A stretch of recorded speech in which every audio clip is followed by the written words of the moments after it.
Hai, oke. Jadi kali ini saya akan membahas bisnis model, khususnya bisnis model kanvas. Seperti yang kita tahu, bisnis model tuh banyak macamnya. Cuma yang paling sering dipakai adalah bisnis model kanvas. Sebelum kita masuk lebih lanjut, apa sih bisnis model kanvas itu? Nah, bisnis model kanvas ini pendirinya adalah Alexander Osterwalder. Dia mendirikan bisnis model kanvas ini di tahun 2010 ditemukannya. Nah, terus artinya sendiri bisnis model kanvas ini apa? Ya, bisnis model kanvas ini adalah sebuah tool atau alat dalam strategi manajemen untuk menerjemahkan konsep konsumen, infrastruktur maupun keuangan perusahaan dalam bentuk elemen-elemen visual. Kayak sama halnya kayak dalam arsitektur itu kan ada blueprintnya tuh. Sama juga dalam bisnis ini kayak blueprintnya itu.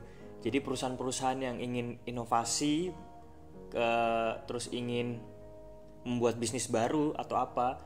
Nah itu sebelum dia membuat bisnis baru itu, biasanya mereka menggunakan bisnis model kanvas supaya tahu kedepannya apakah bisnisnya itu bisa berjalan dengan baik atau tidak. Nah, di sini saya akan membahas bisnis model kanvas dari Netflix. Ya kita udah tahu kan, Netflix itu sekarang udah booming lah. Bisa nonton di HP, di TV, di laptop, di mana aja lah. Yang penting kalian punya koneksi internet. Nah, di dalam bisnis model kanvas ini ada 9 blok utama. Nah, masing-masing dari 9 blok itu ada artinya sendiri. Sebelum itu, apa aja sih 9 bloknya itu? Ada key partners, ada key activities, ada value propositions, ada customer relationship, ada customer segment, ada key resources, ada channels, ada cost structure, ada revenue streams. Masing-masing itu punya artinya sendiri. Cuma kita langsung aja membahas BMC dari Netflix. Jadi saya sebagai konsumen atau penonton dari Netflix sendiri, itu kan kita kan sering tuh kayak kadang-kadang kayak kagum gimana sih kok bisa kreator dari Netflix ini kok bisa sih pikirin kayak ide bisnis kayak gini. Nah, mereka tuh pakai juga BMC ini.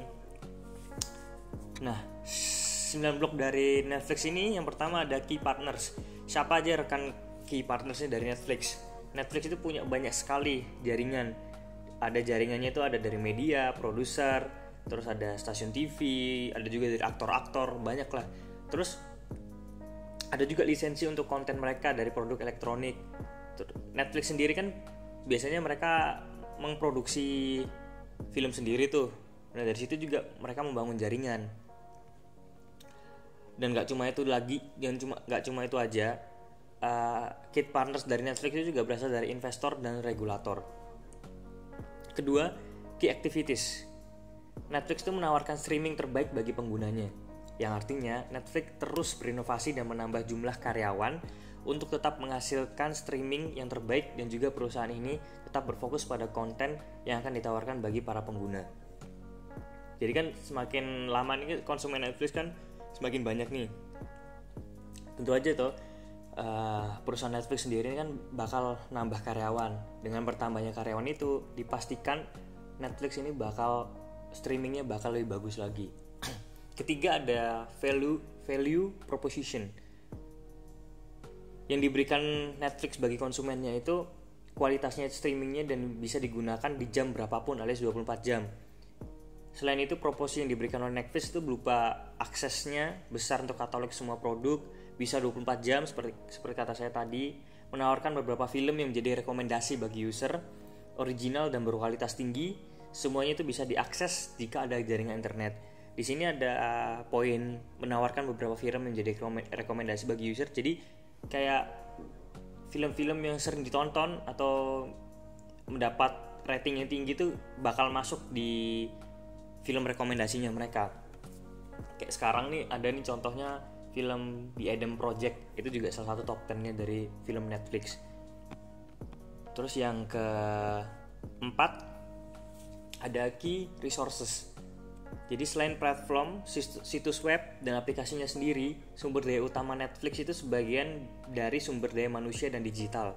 Di antaranya ada pengembangan perangkat, pustaka konten, algoritma rekomendasi, pembuat dan produser film, merek dan studio yang dikembangkan. Ya banyak lah, kan Netflix juga mendukung kreasinya sendiri. Yang kelima ada customer relations. Hubungan pelanggan Netflix itu dibangun terutama di platform itu sendiri. Pertama, karena mudah digunakan dan oleh karena itu memungkinkan penggunanya untuk mengkonfigurasi dengan cara yang paling sesuai untuk mereka. Kedua, karena menggunakan algoritma yang menyarankan konten berdasarkan apa yang biasanya dikonsumsi oleh penggunanya. Jadi, algoritma Netflix ini bisa punya otak sendiri lah untuk gimana cara taunya konsumen ini supaya dia tetap terus nonton Netflix gitu, kayak YouTube lah. Yang keenam ada channels. Saluran utama Netflix tidak diragukan lagi adalah situs web yang aplikasinya sendiri, tetapi mereka juga berinvestasi dalam periklanan online dan offline, memanfaatkan media sosial dan mendapatkan banyak manfaat dari mulut ke mulut di antara penggunanya. Ya apa ya? Kalau misalnya kita mau kayak berusaha menchannelkan bisnis kita, yang pertama pasti dari mulut ke mulut, itu paling basic guys. Terus ada juga kayak kalau kita punya biaya untuk periklanan, ada yang kayak di jalanan tuh atau baliho dan lain sebagainya, macam lah banyak untuk itu. Cuma mungkin yang paling pertama sih yang paling gampang mouth to mouth atau mulut ke mulut. Yang ketujuh ada customer segment. Platform Netflix ini dirancang untuk menyenangkan banyak pelanggan.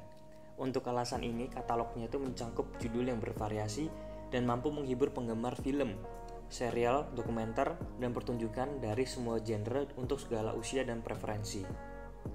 Jadi customer segmentnya di segala usia lah, bisa ada kartun, ada film-film aksi, fantasi, dokumenter, banyak lah semuanya itu bisa dinikmati. Yang ke-8 adalah cost structure, dimana struktur biaya Netflix itu sangat besar dan itulah sebabnya perusahaan memiliki arus kas yang buruk selama tahun-tahun pertama mereka, karena model bisnis baru menurut investasi besar untuk mencapai posisi yang diperoleh perusahaan saat ini. Struktur biaya yang besar ini melibatkan ada poin pertama, ada producing movies, series and other new content, ada purchasing content and rights, ada providing recommendation, ada platform maintenance, data centers, research, terus ada marketing, human resources dan masih banyak lagi. Ya yang namanya tahun-tahun pertama pasti kan banyak kesusahan itu, khususnya dalam Netflix, karena di tahun-tahun pertama mereka itu kan kayak model bisnisnya baru, dimana investor ini kan nggak pernah melihat model bisnis kayak Netflix gini, jadi mereka agak ragu-ragu. Jadi di tahun-tahun pertama tuh keuangan mereka tuh sangat besar dan banyak dan buruk juga, karena yang pertama tuh ada juga mereka kan produksi film sendiri, ada juga mereka membeli hak ciptanya dari film itu, terus ada maintenance dari sistemnya Netflix sendiri, ada marketing, ada human resources, masih banyak lagi lah. Dan yang terakhir adalah revenue streams. Karena model bisnis Netflix didasarkan pada langganan, mudah untuk mengatakan bahwa aliran pendapatannya didasarkan pada biaya bulanan yang dibayarkan oleh jutaan pelanggannya. Namun, seperti yang terlihat di atas, struktur biaya Netflix juga sangat besar, yang membuat para konsumen mempertanyakan apakah perusahaan ini memang menguntungkan. Ya, sampai sekarang sih masih banyak ya yang bertanya-tanya apakah Netflix ini sampai sekarang pun masih menguntungkan, karena kalau dilihat dari sekarang pandemi kan ada di semua dunia, yang otomatis kan bisnis ini ada yang turun, ada yang naik, banyaklah perbedaannya. Tapi menurut saya pribadi, untuk Netflix ini di dalam pandemi ini mungkin mereka masih bisa survive, karena kebanyakan kan orang-orang di rumah, jadi mereka ada banyak yang nonton streaming, bosan lihat YouTube atau apa, mereka pengen lihat film tanpa ke bioskop, karena bioskop sendiri kan juga sekarang ada yang pada tutup, ada yang pada buka, gak nentu kan, mengikuti anjuran pemerintah. Jadi yang paling gampang ya Netflix, tinggal langganan sebulan atau setahun, atau mungkin kalau ada pilihan seminggu, bisa di HP, bisa di laptop, bisa di TV, ya itu semua terserah kalian. Jadi Ya gini aja, BMC dari Netflix, semoga membantu, semoga terjawab, dan semoga bisa ya memberikan informasi tambahan lah buat Netflix. Jadi sekian dan terima kasih dari saya. Good luck.